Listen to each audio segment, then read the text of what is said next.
On est déjà rendu à la troisième journée du déclic. Comment ça va? Comment tu te sens?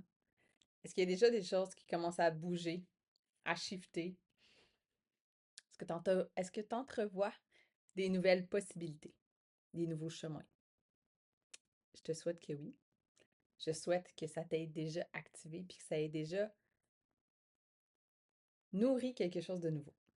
Je vais dire ça comme ça.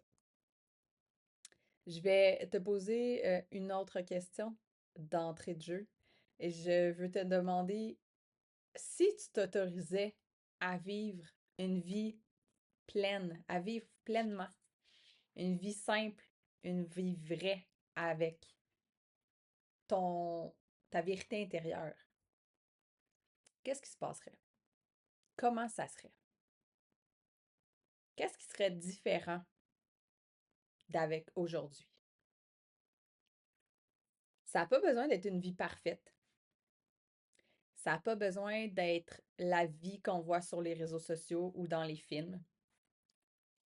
Ça n'a pas besoin d'être une vie spectaculaire sous les feux de la rampe, selon des standards extérieurs, selon la vie des acteurs d'Hollywood.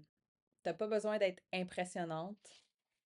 C'est quoi la vie qui te ressemble, qui bouge avec toi, qui respire avec toi, qui avance, qui teste, qui bifurque, qui essaie autre chose, qui abandonne un projet, qui recommence autre chose, qui respecte ton rythme, ton énergie, tout ça. À quoi ça ressemble? Peut-être que tu as longtemps cru que la réussite, c'était d'en faire toujours plus. Et je te comprends. Et je m'étais fait la réflexion dernièrement aussi à quel point j'avais j'avais ça qui était ancré encore en moi de tout ce que je fais doit donner un résultat. Je dois produire des résultats. Je dois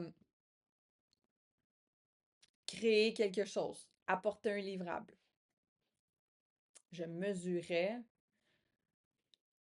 la productivité de chaque minute. Mais ça n'a pas besoin d'être ça. On n'a pas besoin de quantifier notre réussite par rapport à tout ce qu'on fait de plus. On peut aussi croire longtemps que le bonheur, c'est quand tous les autres sont fiers de nous. Que on peut se reposer seulement quand tout est réglé, quand tout est terminé, quand tout est coché. Mais si on arrêtait de chercher à arriver quelque part pour enfin se sentir bien, d'avoir tout terminé, accompli pour se sentir bien, qu'est-ce qui arriverait? Parce que je sais pas si tu as déjà remarqué, mais la to-do list va s'allonger toujours. Il va toujours avoir des nouvelles choses. Donc, quand est-ce que tu peux être fier de toi, que tu peux décider que tu en as fait assez, si cette liste-là, elle ne s'arrête jamais? Et si on cherchait pas à arriver quelque part, mais si plutôt ce quelque part-là était ici, maintenant, à chaque instant de ta vie, que tu as choisi d'être qui tu es. Tu sais, la vérité, là, notre vérité, elle n'a pas besoin d'être spectaculaire, ça n'a pas besoin d'être, comme je te dis, éclatant, scintillant, digne d'Hollywood.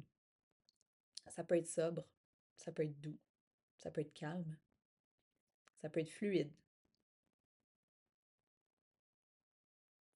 C'est souvent, en fait, rempli de détails qu'on a tendance à tasser de la main ou qu'on veut pas regarder ou qu'on oublie. Un matin où tu te réveilles sans cadran. Une conversation profonde avec quelqu'un, un ami, membre de ta famille. Un moment seul avec toi-même. Dire non et que tu te sens libéré. Dire oui et que tu te sens aligné, excité, en feu. Tu as le droit de désirer ça. Tu pourrais vouloir plus de simplicité. Tu pourrais vouloir plus de justesse. Ça veut pas dire que c'est moins d'ambition. Ça peut juste être une ambition différente.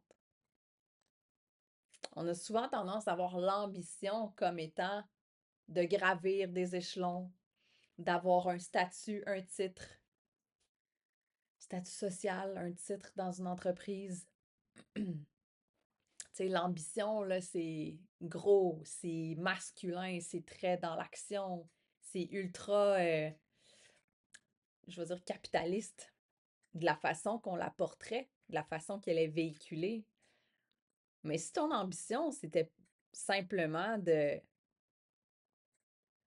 sereine, d'être calme, d'avoir la sécurité financière, de te réveiller tous les matins sans cadran, puis de travailler sur des projets qui te fuel au plus haut point, c'est de l'ambition, ça aussi.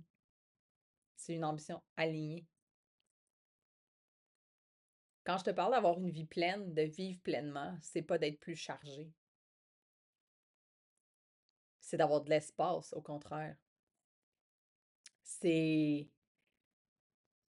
d'avoir une vie qui te nourrit. D'avoir une vie où tu reviens à toi. Que tu tournes ton regard vers l'intérieur et que tu fais ces choix-là à partir de l'intérieur. Que tu n'as rien à prouver, mais que tu ressens pleinement. Tu es dans ton corps, tu l'habites. C'est une vie où tu n'as pas besoin de tout contrôler, mais tu incarnes ta vérité au quotidien. T'as pas besoin de le forcer, t'as pas besoin de te dénaturer. Tu peux ralentir puis bâtir une vie qui fait du sens pour toi. Puis je suis certaine que je suis pas la seule à vouloir ça. C'est, encore une fois, une des raisons pourquoi j'ai créé, réécrit ton histoire. Parce qu'à un moment donné, j'ai voulu arrêter de vivre ma vie comme un rêve éveillé. J'ai arrêté de vouloir vivre à moitié. J'ai voulu vivre une vie à mon image qui me fait vibrer pour moi, pas pour toutes les autres. Sortir de ma petite cage dorée, puis d'être libre pour vrai. Parce que la liberté, c'est une de mes plus grandes valeurs, mais je sentais que j'étais pas libre pour vrai. T'as pas besoin de tout savoir pour commencer, t'as pas besoin d'avoir tout, t'as pas besoin de savoir tout d'avance. T'as juste besoin d'entendre l'appel, puis décider que tu veux plus te mettre de côté. Merci d'avoir été là pour ces 3 jours. Remercie-toi d'avoir pris ce temps-là pour toi. Et demain, c'est comme la journée bonus. Demain, ça va être vraiment un moment de connexion avec toi-même par rapport à ce qu'on a dit un petit peu dans les 3 jours, mais vraiment un moment pour te visualiser et pour laisser aller certaines choses. Fait que ça va être une expérience demain que je te fais vivre. J'ai déjà hâte de te retrouver. Et je te dis bonne réflexion, bonne prise de conscience et on se dit à demain.